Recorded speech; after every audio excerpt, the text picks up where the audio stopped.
Well, good morning and welcome back to our journey through Lent toward the crucifixion of Jesus and the celebration of the resurrection on Easter Sunday. The final days before the crucifixion are filled with intensity and additional revelations from Jesus about himself, about his kingdom, about his followers, and even about his murderers. Now, in our text this morning, we continue in the book of Mark to chapter 9, and it's the story of the Transfiguration. The chapter begins with a statement made by Jesus that has puzzled Christians for centuries. Jesus says, "Truly I say to you that there are some of those who are standing here who will not taste of death until they see the kingdom of God after it has come with power." Now, in my opinion, there are really only three legitimate options for interpreting the statement. One, some of the people Jesus was speaking to are still alive somewhere on the planet. Not likely.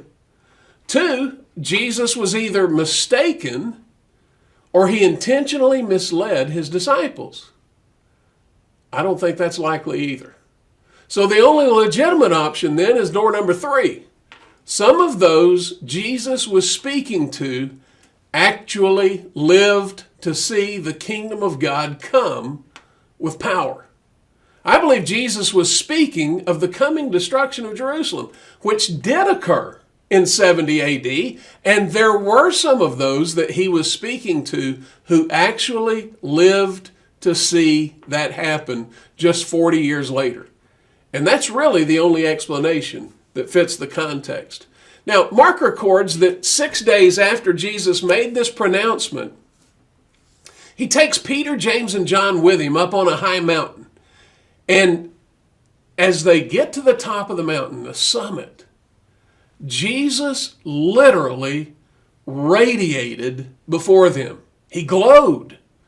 The event's called the Transfiguration, and I believe Jesus allowed these close disciples to see him in this glorified state, and it literally took their breath away. Mark says they were terrified. In fact, it's very similar to what happens with John in the book of Revelation, chapter 1, where he sees Jesus again, radiating, glowing, and John says, "I fell at his feet as a dead man." It literally took the breath away from them as they saw Jesus standing before them in this radiating, glowing state. Now, appearing with Jesus at the Mount of Transfiguration were Elijah and Moses. Now, what's the significance of this? Elijah and Moses represent the law and the prophets, the old covenant. And as Jesus is radiating before his disciples, a cloud encloses them, and a voice from heaven comes out of the cloud that says, "This is my beloved Son, listen to him." And when the cloud lifted, Elijah and Moses were gone, and only Jesus remained. The Transfiguration gives Jesus' closest disciples a vision that the old covenant, the law and the prophets, is being superseded by the new covenant being inaugurated through the crucifixion and the resurrection of Jesus. This moment is a critical eschatological revelation of Jesus.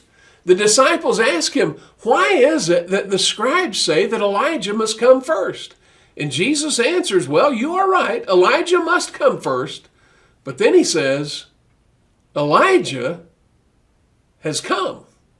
And in Matthew's version of this event, Matthew records that the disciples understood that Jesus was saying that John the Baptist is Elijah. John the Baptist was the prophesied one who would precede the coming of the Lord and would precede what Malachi called the great and terrible day of the Lord. Elijah came. Messiah came. The kingdom came. Jesus, the God of Abraham, Isaac, Jacob, Moses, and Elijah. He is Lord. He is God.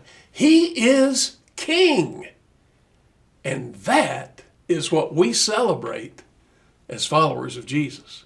Well, thanks for joining me today. I'll look forward to being with you right here again tomorrow morning as we continue on our journey toward the crucifixion and the resurrection of Jesus.